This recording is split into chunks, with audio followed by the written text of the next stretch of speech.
My personal view is that the philosophy of leadership is to create and manifest a better future.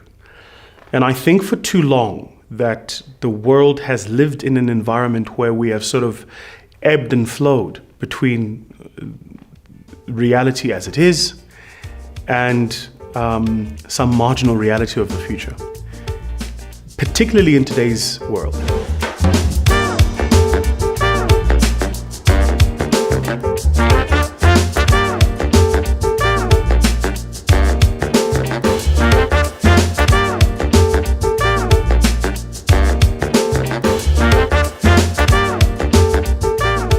We have arguably the greatest distance now between the uber wealthy and the really, really poor. We have more nations joining the rank of poor nations than has been the case for many, many times in history.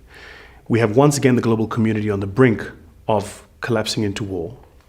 We have businesses unable to create jobs at the rate at which populations in countries are growing. Locally here at home, we have big issues around race, and we've not taken the time to address those issues. And my concern is that if we don't address those issues, then our children will inherit the same problems, except they would have festered over time and their patience would have run thin. So the role of leadership, and certainly the philosophy of leadership, is it must begin to create, imagine and manifest a better future. But it begins today, right? So the role of leadership is to mirror for us communities our better potential. It's to say, you're better than where you are. And it's then to create and make available the resources for those of us who imagine a better future to achieve it. We are so stuck, I think, in South Africa on the fight. It's the only way to put it. The them against the us. Pick up your latest newspaper. All you read from page 1 to, the last page of the newspaper is them, us, them, us, them, us. That it seems to me that there is a lack of a we. And that's the role of leadership. It's to say, we have more in common than we think. We desire for a better future, all of us. And it is only if all of us pull together that we will actually achieve that future. Lest we do that, we'll destroy this place. And as my mother used to say to me when I was a little boy, it takes a fraction of the energy to destroy something than it does to create something. And just think about that for a minute, because I think people just haven't come to that yet. When you burn a library, it takes a single act. It takes a petrol bomb, a Molotov cocktail, and throwing it. But how long did it take to build it? Right, somebody had to find the site, they had to excavate the site, architects were involved, they created it, they then put books in it, and it became an institution of learning. And you can destroy it like this. And I almost feel like that's where South Africa is. I think we're at the, we're on the fork, and we need to make a clear, deliberate decision about whether or not we're going to create a better future for all of us. And that doesn't mean not making difficult decisions, but it does mean all of us involved. Or if we're going to continue with the them and us conversation. Many years ago, I used to work for a company called Metro Cash and Carry, which was interesting because I started out in finance and then found myself in a cash and carry environment. And by the way, the two worlds are exactly that, worlds apart. On the one, you're wearing a fancy suit, you're coming into the office every day. It's very sophisticated. You get tea in those boardrooms, and you talk in big fancy finance speak, and you structure macros and all the rest of it using Excel spreadsheets. And in the other, you live in the real world. The world of retail is the real world, the shops that you run. Real people come to those and they buy real food, right? So by chance, I found myself at Metro, and I'll share with you how that happened in a minute. Because even that was exactly that, by chance. So I found myself at Metro, and the CEO of Metro at the time understood that he had a problem. But he also understood that no one in his business knew how to fix the problem. And not dissimilar to many businesses today, he had very well-trained middle and senior managers whose singular fault was they'd been there for too long. And what happens when we stay in organizations too long is we tend to lose our sense of perspective. The world becomes my job, right? And businesses are built along line functions. So if I'm in procurement, I see the world as procurement, a little bit more maybe finance. But I never think about the world from an HR perspective or a marketing perspective or a sales perspective or a technology or an operations perspective. My whole worldview is based on my job. So anyway, so here's Carlos, and he realizes that he's got this problem, and he hires me, and he says to me, you've got 3 months to basically prove to me that the reason for which I hired you was the correct reason. And after 3 months, I went into his office, and I said to him, I've not been able to come up with anything. And he said, take 3 more months. So 3 more months to find something for you to do, somewhere where you can add value for us. So in the 90s, cash and carries were big business, huge business. And what happened was, when Mandela came to power, the ANC liberalized the market. The ANC said this idea that certain economies should belong to certain businesses is nonsense. And they opened up the markets. Overnight, retailers, ShopRite, Checkers, etc., moved into the townships. And Metro, like many cash and carries, was caught flat-footed. They didn't see it coming. Because if I'm supplying to a spaza shop and a retailer moves into that area, the retailer can price better, market better than I can. And so it created a cannibalization of the township spaza shops, which meant that the people for whom the cash and carries existed were losing business, so the cash and carries lost business. But, and this is an important point to make, all financial information, as I've come to learn, is a laggard. All financial information, income statement, balance sheet, statement of cash flows, changes in equity, all of those tell you what's happened. They don't tell you what's coming. And so, as was the case with cash and carries, they were just caught flat-footed. So I said to him, so look, you've got all these shops. You're looking at them as shops. Why don't we look at them as distribution centers? So where government has hospitals, prisons, schools, whereas our traditional competitors must buy from a central place and transport it, we have a shop around the corner. We could literally disintermediate the market. He said, sure, sounds great, go do it. And I did it with great success. First year, we did 16 million, which was tiny because Metro was a 17 billion rand a year business. And by the fourth year, we'd grown to a R500 million business, 467 million odd, and I'd built a substantial team around me. And as a percentage of revenue, we were generating the highest EBITDA in the business. But I realized then that the problem was business leaders take a functional view of a business. They see the context as not changing. And when I left Metro, I understood that it wasn't just Carlos who had that problem, that actually 99% of his peers were people who grew up in certain industries, did exactly the same jobs, and did not see the waves of change coming. I just want to make this point because it's important. The things that change our operating worlds are not things we can put on a strategic document. Whether you use Porter's 5 forces or the SWOT analyses or any of these documents, the things that change our operating environment, you can't write it down because you don't know it exists.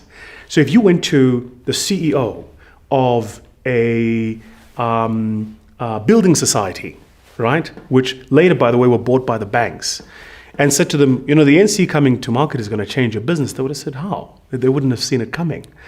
If you went to the taxi operators and said a technology platform built somewhere in the US is going to fundamentally change your operating environment, they would have said, how? Because they didn't see it coming. So the things that change the world in which we work and where we earn our money and create value are not things we can put on a document, which is precisely why leaders need to think in a different way. Leaders need to imagine a new future and have the courage to pursue that future, not see it as they've always seen the past.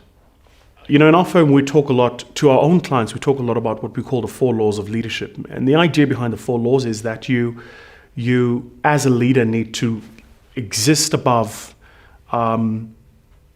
your management job. And in business specifically, management is being as efficient as possible with the resources that the shareholder has given you today to return good value to the shareholders.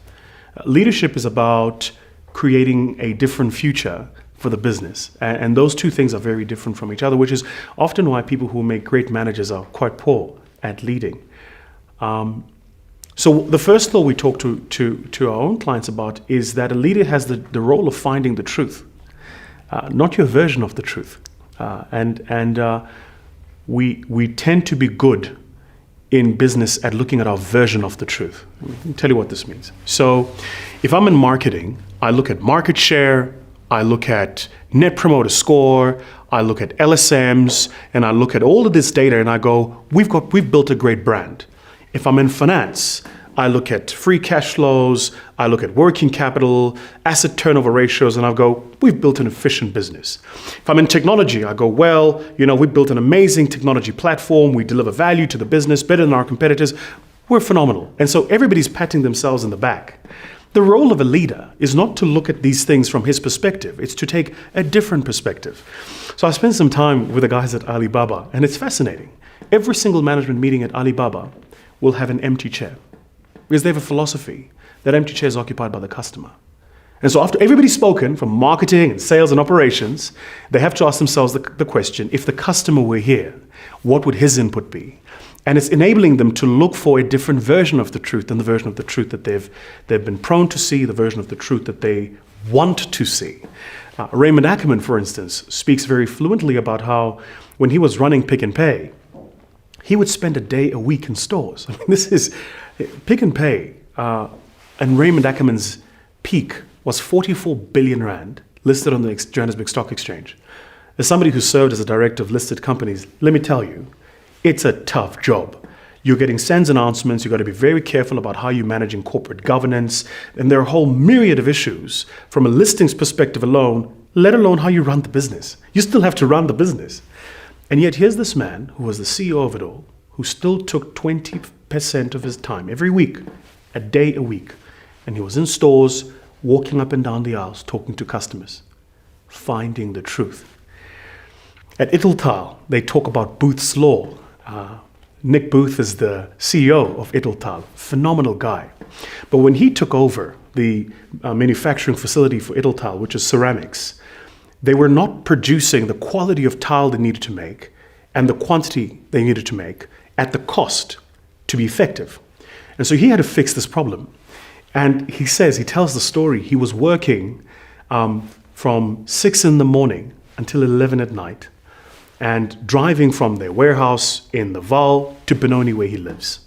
He's a Benoni guy like me, so see? Benoni guys always punch above their weight. I don't know why Benoni guys get a bad rap. There's Nick, there's Stephen Kossoff who runs Investec, there's me, there's Charlize Theron. Benoni's great.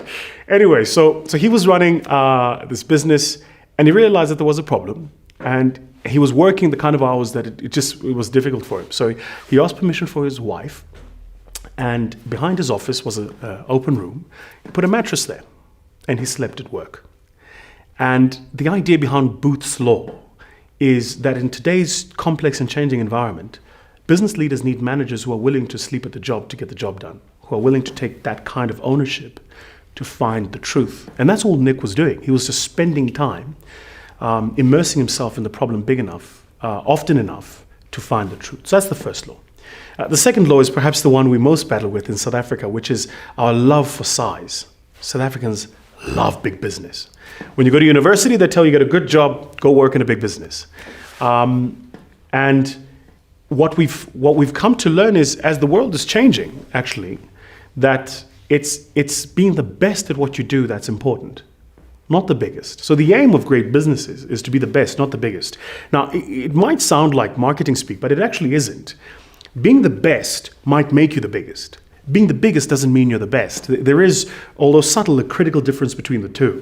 If you look at the banking sector today, FNB runs an annual innovation prize for R1 million. It was started by Michael Jordan while he was there. And here's what he does. He disperses and democratizes power. So he says, we could let the management team go on a management conference and come up with a couple of innovation ideas, and then we do them. But why don't we let everybody, everywhere in the business, I'm talking everybody from the teller to the CEO, come up with an idea. We put the ideas in a central repository, and we create an egalitarian system where people can monitor the ideas and evaluate them, and the best idea gets $1 million. And eBucks comes out of that. The idea that they then made them the largest distributor of iPads comes out of that. The new app comes out of that. So a lot of what's driven the value of F&B has come through the dispersion of power into the rest of the business. Because they've been looking for an opportunity to be the best at what they do, not the biggest bank, that there is in the country. So that's the second. The third is to understand as a leader that vision excites people, not numbers. We love numbers as leaders. You go to work and you tell people, our goal this year is to grow EBITDA by X number. It's to grow market share by X number. And in truth, when you do that, all people hear is blah, blah, fish paste, more money for the shareholder. In today's world, vision excites people. In the most iconic speech of the 20th century, Martin Luther King said, "I have a dream." He didn't say he had a spreadsheet with a standard set of operating processes and an income statement. All he had was a dream.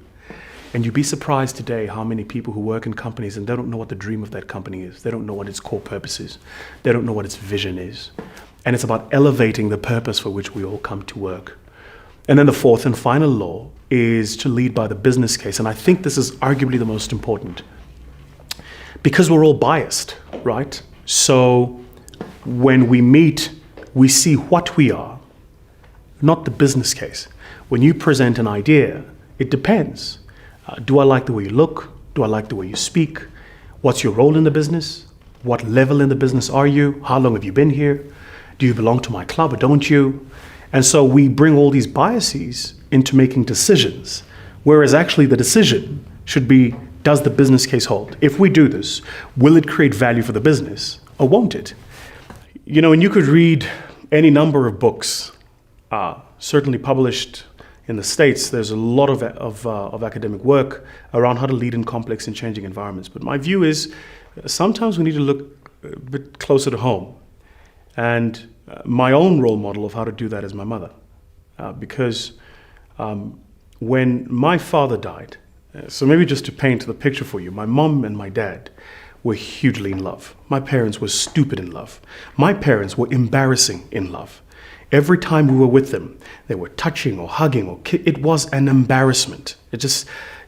You get the point. They were very affectionate towards each other. So that's kind of how, that we grew up in that. And then when I was 13, my father was killed. My father was gunned down, violently killed in Guatemala. And my father was shot 9 times. And they never found the people who did it. They never investigated the case. It just disappeared. So if I were president, by the way, first thing I would look at is the efficacy of our policing system. Anyway, so when my father was alive, my mom had always, certainly in my view, defined herself as my father's wife. She was always Vusi's wife. My father's name was Vusi as well. And when he died, a couple of things happened. First, because we come from a traditional family, my father's family wanted to take the house. They wanted my mother to marry one of my father's brothers, and a whole host of other things. And I watched in a week this woman change. She no longer subservient. She stood her ground, and she said to a room of very powerful men in my family, my grandfather and my uncles and the rest of it, she said, "No, I will not marry anybody else." And she said, "No, none of you can have this home." And she said, my husband left me with children, and I have a responsibility to raise these children, and I will not be dictated to on how that's going to happen. And it was, for me, it was a big shock. So my mother, I watched her having to lead us, and I watched her having to lead herself first. One, to go, how she's defined herself has to change because her context has changed.